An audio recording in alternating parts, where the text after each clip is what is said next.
Good morning students. पिछली class में हमने ट्रांसफार्मर की बात करी थी। ट्रांसफार्मर का बेसिक प्रिंसिपल देखा था, कंस्ट्रक्शन देखी थी, ईएमएफ इक्वेशन देखी थी, ट्रांसफार्मर के लॉसेस देखे थे और लास्ट में मैंने 3 बजे लेक्चर लिया था, उसमें efficiency of single phase transformer की बात करी थी। आज हम जो बात करने जा रहे हैं वो है ट्रांसफार्मर का no load circuit and no load phasor diagram. ये जो टॉपिक है ये आगे एक टॉपिक है open circuit and short circuit test, उसमें आपको यूज किया जाएगा ये वाला पूरा सर्किट। तो एग्जाम में पूछा जाता है open circuit and short circuit test. तो आज 3 बजे जो लेक्चर लगेगा उसमें वो टॉपिक कवर होगा, open circuit and short circuit test. Most important है, एग्जाम में पूछा जाता है, 7 नंबर का हर साल आता है। तो अभी हम बात कर रहे हैं no load circuit and no load phasor diagram. Word से समझे no load circuit. No load का मतलब क्या है? पिछली क्लास में मैंने बोला था जो लोड होते हैं ट्रांसफार्मर के अंदर वो 4-5 तरह के होते हैं, जैसे full load, half load, no load, quarter load. Full load का मतलब क्या है? चारों बल्ब जले। नो लोड का मतलब एक भी बल्ब नहीं जल रहा। तो ऐसे ही अगर सेकेंडरी में कोई भी लोड नहीं है, यहाँ जो सेकेंडरी साइड है इस सेकेंडरी साइड में अगर कोई भी लोड नहीं है तो उसको हम बोलेंगे नो लोड। और अगर सेकेंडरी में कोई लोड नहीं है, कोई बल्ब नहीं जल रहा, तो उसमें जो करंट फ्लो होगी वो करंट I2 कितनी होगी? 0 होगी। अगर कोई लोड लगा है तो उसमें करंट फ्लो होती है, लोड है ही नहीं तो करंट की करंट एट प्राइमरी IW, दूसरा होगा IM। IW को हम कहते हैं एक्टिव करंट और बुक में इसका नाम लिखा होगा एक्टिव कंपोनेंट। और दूसरा नाम होता है IM को हम कहते हैं मैग्नेटाइजिंग करंट या मैग्नेटाइजिंग कंपोनेंट। ठीक है, कर क्या रहे हैं हम? नो लोड सर्किट बना रहे हैं, एक नो लोड फेजर डायग्राम बना रहे हैं। तो ये कैसे आएगा? जब आप सेकेंडरी में कोई भी लोड नहीं लगाओगे तो उस केस में जो प्राइमरी में करंट फ्लो होगी वो कहलाती है I0 और I0 को कहते हैं no load current at primary side. इस I0 के दो भाग होते हैं, दो कंपोनेंट होते हैं, एक होता है IW, दूसरा होता है IM। तो ये जो सर्किट मैंने अभी बोर्ड पे बनाया है इसमें यहाँ रेजिस्टेंस है R0, रिएक्टेंस है X0, रिएक्टेंस के लिए X0, रेजिस्टेंस के लिए R0। यहाँ ये जो नॉट दिख रहा है गोले, इसको हम बोलते हैं नो लोड। नो लोड का सिंबल कैसा होगा? ऐसे गोले बनाएंगे, no load circuit at primary side. तो ये जो सर्किट मैंने बनाया है ये कहलाता है no load circuit at primary side. ठीक है, I0 यहाँ से आई, दो भागों में डिवाइड हुई, कौन कौन से? IW and IM। IW किसमें जा रही है? R0 में जा रही है। IM किसमें जा रही है? X0 में जा रही है। IW को फिर कैसे रिपीट कर रहा हूँ, IW को कहते हैं एक्टिव करंट और IM को कहते हैं मैग्नेटाइजिंग करंट। यहाँ पर I0 यहाँ बनेगा प्राइमरी साइड में, इसको हमने बना लिया डायग्राम को। अब यहाँ हमने एक फेजर बनाया जिसमें यहाँ इस जगह पर हॉरिजॉन्टल एक्सिस पे हमने IM लिखा, IM मतलब मैग्नेटाइजिंग करंट। वर्टिकल पे हमने लिखा है IW, वर्टिकल पे लिखा IW और इन दोनों का रिजल्टेंट जो होता है वो कहलाता है I0। इट मींस अगर मुझे I0 की वैल्यू निकालना है तो आप बोलोगे IW प्लस IM। I0 कहलाता है नो लोड करंट, IW कहलाता है मैग्नेटाइजिंग करंट, IW कहलाता है एक्टिव करंट सॉरी, और IM कहलाता है मैग्नेटाइजिंग करंट। अब हम इस फेजर की अगर बात करें तो इस फेजर में यहां लिखा है IM क्या कहलाता है? Magnetising current, IW active current. इन दोनों का रिजल्टेंट यहां निकलेगा, उस रिजल्टेंट का नाम क्या होगा? I0। वही चीज मैंने यहां बोली कि इस I0 के दो भाग होंगे IW और IM। तो यहां हमने रिजल्टेंट लिख दिया I0, ये एंगल कहलाता है φ0। अगर हम इस ट्रायंगल को देखें तो इस ट्रायंगल में ये है IW, ये है I0 और ये है IM। ये वाला जो है ये है IM, ये नीचे लिखा है IM के ऊपर लिख दिया। अगर मुझे यहाँ से cos phi 0 निकालना है, cos थीटा बराबर क्या होता है? आधार बटे कर्ण। तो बेस कितना है? बेस ये होगा, आपने लिखा IW और कर्ण कितना होगा? हाइपोटेन्यूस, वो होगा I0। तो यहाँ से अगर हमें IW की वैल्यू निकालना है तो एक फॉर्मूला मिलेगा। अगर मुझे sin phi निकालना है या sin phi नॉट निकालना है, साइन थीटा बराबर होता है लंब बटे कर्ण या बेस अपॉन हाइपोटेनियस। तो लंब कितना है यहाँ पर, इस केस में लंब आएगा आपका आई एम और हाइपोटेनियस आएगा आई नॉट, को आपने लिख दिया आई नॉट। यहाँ से अगर आप आई एम की वैल्यू निकालोगे तो कितनी आएगी, दोनों को देखते हैं। तो आई डब्ल्यू बराबर हमारे पास मिलेगा आई नॉट cos फाई 0 और आई एम अगर निकालना है तो फॉर्मूला होगा हमारे पास आई नॉट साइन फाई नॉट। ये दोनों फॉर्मूले बहुत इंपॉर्टेंट हैं, एग्जाम में इस पे बेस न्यूमेरिकल आता है। आई डब्ल्यू निकालना है तो formula I naught cos phi, I M निकालना है तो आई नॉट साइन फाई, जहां cos फाई को हम क्या कहते हैं, पावर फैक्टर। IW क्या कहलाता है, एक्टिव करंट, IL क्या कहलाता है, मैग्नेटाइजिंग करंट, और I नॉट क्या कहलाता है, no load current at primary side. ठीक है, इतना उतारिए फिर आगे चलते हैं।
हो गया, चलिए।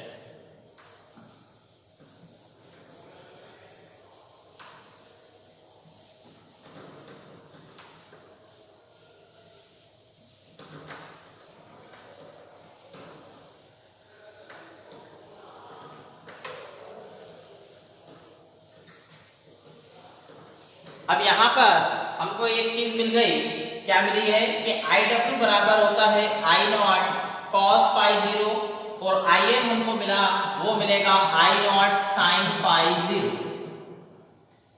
ये दो फॉर्मूले हैं, इस पहले को कहते हैं active current, no load current, cos phi power factor, I M magnetising current या component, I nought no load current एक प्राइमरी साइड। जहां भी नॉट दिखे मतलब वो नो लोड करंट है, कहां पर फ्लो होगी वो करंट, प्राइमरी साइड पे फ्लो होगी, और साइन फाई 0 cos चल जाएगा। अब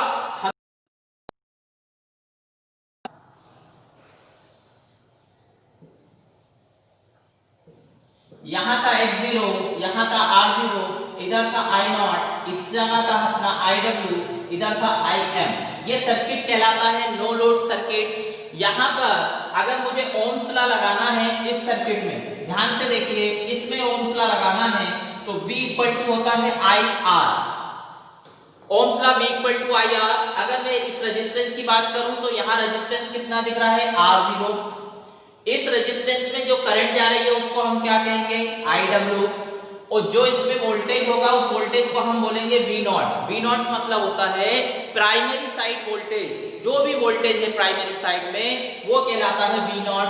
तो ओम्स लॉ से हमने ये फॉर्मूला बनाया और अगर मुझे R0 निकालना है तो फॉर्मूला होगा V naught upon IW, V naught upon IW। समझ में आई बात? तो अगर R0 कहीं निकालना है, रेजिस्टेंस निकालना है तो बोलेंगे V naught upon IW, where IW क्या कहलाता है? IW कहलाता है एक्टिव कंपोनेंट या एक्टिव करंट। ऐसे ही आगे देखें, अगर मुझे यहाँ इसमें वोल्टेज निकालना है तो क्या लिखेंगे अपन? V इक्वल टू IR, तो R की जगह अपन लिख देंगे X0, R नहीं लिखेंगे, अब X0 लिखेंगे और इस X0 में करंट कौन सी जा रही है? देखिए IM जा रही है, तो हम यहाँ लिख देंगे IM, यहाँ आ जाएगा V0 सेम। तो अगर मुझे X0 निकालना है तो फॉर्मूला क्या कहलाएगा? V नॉट अपॉन IM, ये दूसरा फॉर्मूला आ गया। तो फर्स्ट फार्मूला ये एंड सेकंड फार्मूला ये दोनों इंपॉर्टेंट हैं। अगली क्लास जो 3 बजे अपन की आज होगी उसमें ये दोनों चीजें लगेगी, R0 भी लगेगा और X0 भी लगेगा। R0 निकालने का formula V naught upon IW और X0 निकालने का फॉर्मूला होता है V naught upon IM, where IM बराबर कितना? I naught into sine phi और IW बराबर कितना? I naught into cos phi. तो ये हमें पहले निकालना पड़ेगा, उसके बाद ये वैल्यू निकलेगी और फिर ये वैल्यू निकलेगी। और R0 एंड X0 को हम कहते हैं नो लोड पैरामीटर।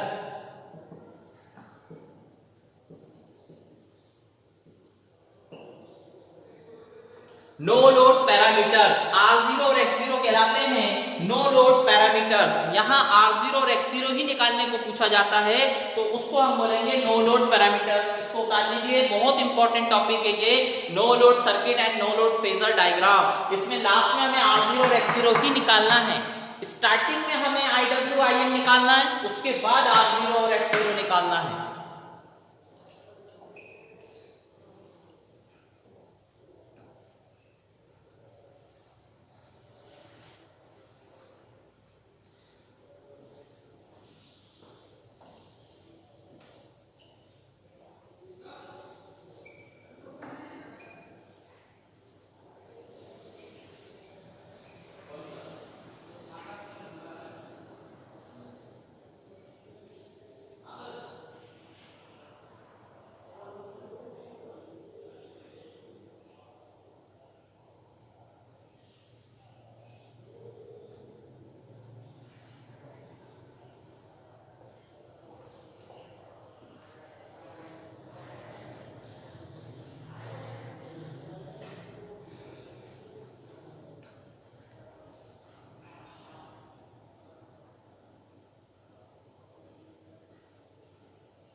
हो गया? ये कहलाता है नो लोड सर्किट। और यहां जो मैंने एक फेजर डायग्राम बनाया था वो कहलाता है no load phasor diagram transformer में।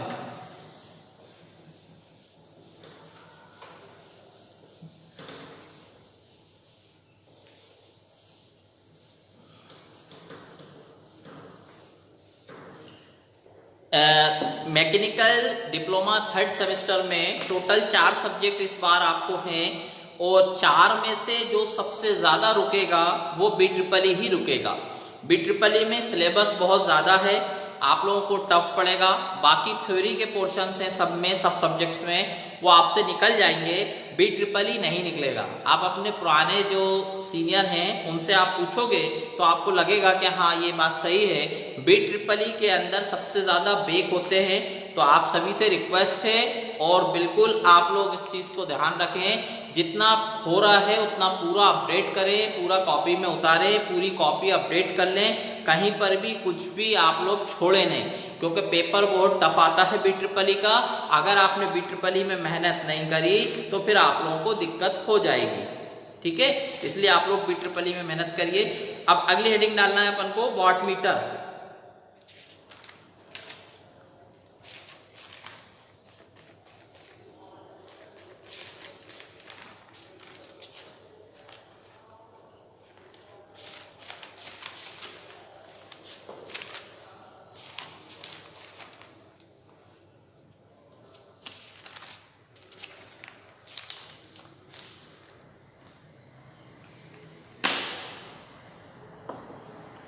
हाँ जी, टॉपिक का नाम है वॉट मीटर।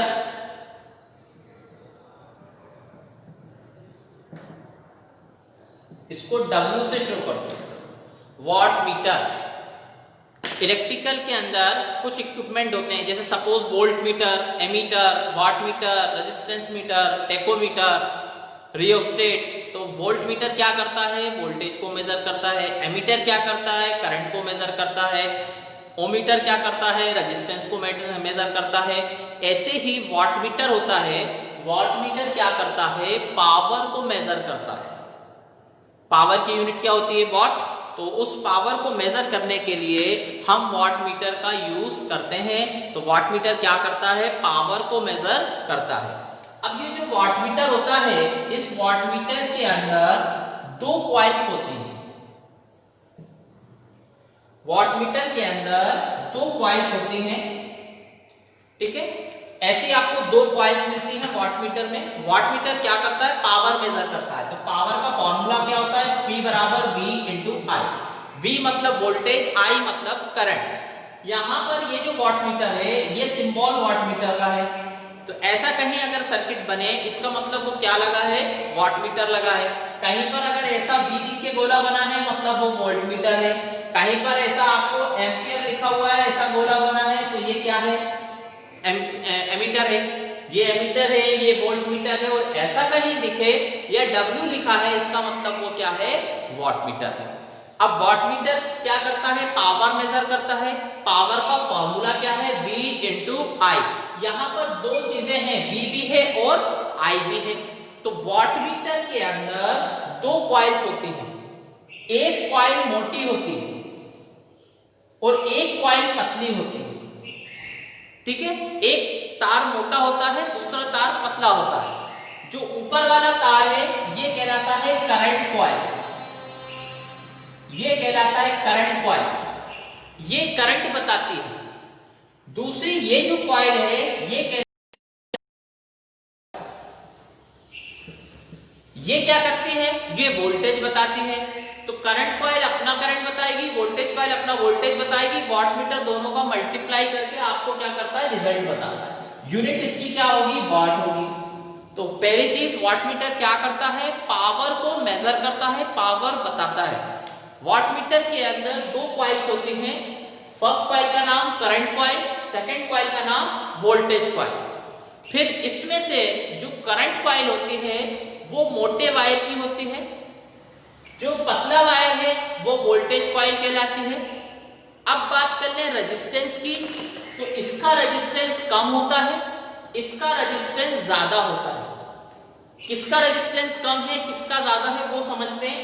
देखिए, रेजिस्टेंस का फॉर्मूला होता है R equal to rho L upon A। यहां जो A है, ये A है एरिया, क्रॉस सेक्शन एरिया।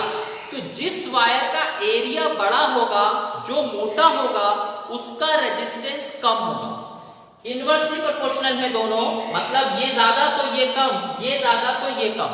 यहां पर ऊपर वाली कॉइल में ये वाला एरिया ज्यादा है, ऊपर वाली मोटी है तो इसका रेजिस्टेंस क्या होगा? कम होगा। ये मोटी है तो रेजिस्टेंस कम होगा।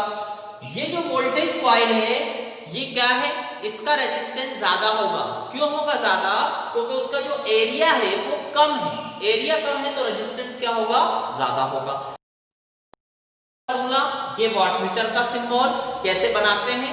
वॉट मीटर में कितनी कॉइल्स होती हैं? दो कॉइल्स। कौन कौन सी? Voltage coil and current coil. अब आगे लास्ट जो करंट कॉइल होती है वो लाइन के सीरीज में होती है। कहीं भी हमें करंट कॉइल लगना है तो दो वायर हैं, उनके बीच में हम करंट कॉइल को लगाएंगे, मतलब लाइन के बीच में इंसर्ट करते हैं। और जो वोल्टेज कॉइल होती है वो दो लाइनों के बीच में लगाते हैं। जैसे सपोज यहां पर कोई अगर मैं वायर लूं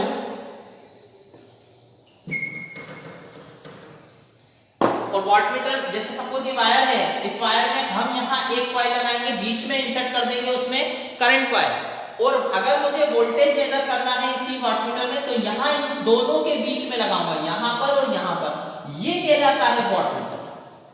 तो वोल्टेज कॉइल हमेशा, ध्यान से सुनना, वोल्टेज कॉइल हमेशा लाइन के पैरेलल में रहती है, पैरेलल का मतलब दोनों के बीच में, और करंट कॉइल जो होगी वो लाइन पे ही रहती है, सीरीज में लगी रहती है, क्योंकि वो करंट मेजर करेगी। वोल्टेज कॉइल वोल्टेज मेजर करेगा, वोल्टेज हमेशा दो टर्मिनलों के बीच में मेजर करते हैं, इसलिए वोल्टेज कॉइल को दोनों लाइनों के बीच में लगाते हैं और करंट कॉइल को लाइन के बीच में लगाते हैं, क्योंकि करंट हमेशा वायर में फ्लो होती है, इसलिए हम वहां पर उसको करंट कॉइल को इंसर्ट करते हैं। तो ये है वॉटमीटर का सिंबल। दो कॉइल्स, कौन कौन सी, current coil and voltage coil. एक का वायर का तार मोटा, दूसरे का पतला। अगर हम रेजिस्टेंस की बात करें तो ऊपर वाले का ज्यादा, कहां से पता चला, R = ρl/A। रेजिस्टेंस कम होगा, जिसका एरिया कम होगा उसका रेजिस्टेंस ज्यादा होगा। इट मीन मतलब R is inversely proportional 1/A। Inversely का मतलब उल्टा, जो ज्यादा दूसरा कम, दूसरा ज्यादा तो पहले वाला कम। ठीक है, इसको उतारिए पूरा जल्दी से।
हो गया?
क्वेश्चन लिखिए आप लोग, सभी लोग।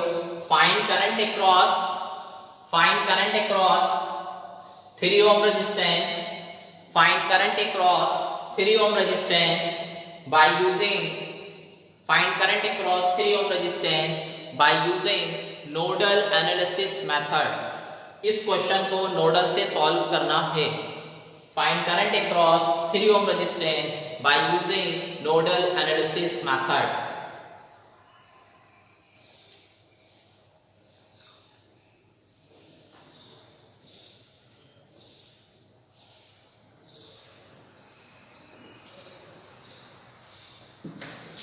3 बजे आज फिर क्लास होगी। 3 बजे जो क्लास होगी वो ओपन सर्किट शॉर्ट सर्किट पे होगी। नोडल से नोडल इस 3 में करंट निकालना है by using nodal analysis method. इधर बैटरी रेजिस्टेंस 2, 6 एंड 1। यहाँ पर आपको एक सर्किट दिया हुआ है। अच्छा, दूसरा आप लोग एक चीज ध्यान रख लें, लास्ट में सेशनल जब मैं फाइनल करूंगा तब एक एक स्टूडेंट की कॉपी चेक करूंगा, फेयर कॉपी। तो आप लोग नोट्स बनाते चले। अभी बीच में फिर मैं आप लोगों से एक दिन पूरे नोट्स चेक करूंगा, तो आप लोग जिन्होंने नहीं बनाए हैं वो बनाना शुरू कर दें, क्योंकि नोट्स लगेंगे। पूरे जितने लेक्चर्स मैंने आप लोगों को दिए हैं, जितने नोट्स मैं प्रोवाइड कर रहा हूँ, रखिएगा। आप लोग काम कंप्लीट रखेंगे, सेशनल बिल्कुल आपको मिलेंगे, नहीं तो आप लोगों को दिक्कत हो जाएगी बाद में। नोट्स आपको बनाना पड़ेंगे, कंपलसरी है नोट आपकी हैंड राइटिंग में। मैं आपको जो दे रहा हूँ वो आपको सिर्फ हेल्प के लिए दे रहा हूँ, आपको खुद को बनाना है अपने नोट्स। अगर कहीं कोई डाउट्स आता है, कोई कंफ्यूजन है, आप व्हाट्सएप पे वो टॉपिक बताएं, मैं बिल्कुल आपको मदद करूंगा। ठीक है, आज 3 बजे मुलाकात करेंगे। 3 बजे से लेके 3:45 बजे तक ओपन सर्किट और शॉर्ट सर्किट टॉपिक अपन पढ़ेंगे ट्रांसफार्मर का। इस क्वेश्चन को सॉल्व करके जिससे भी बन जाए आप लोग मुझे पर्सनल पे व्हाट्सएप करिएगा। ठीक है, थैंक यू।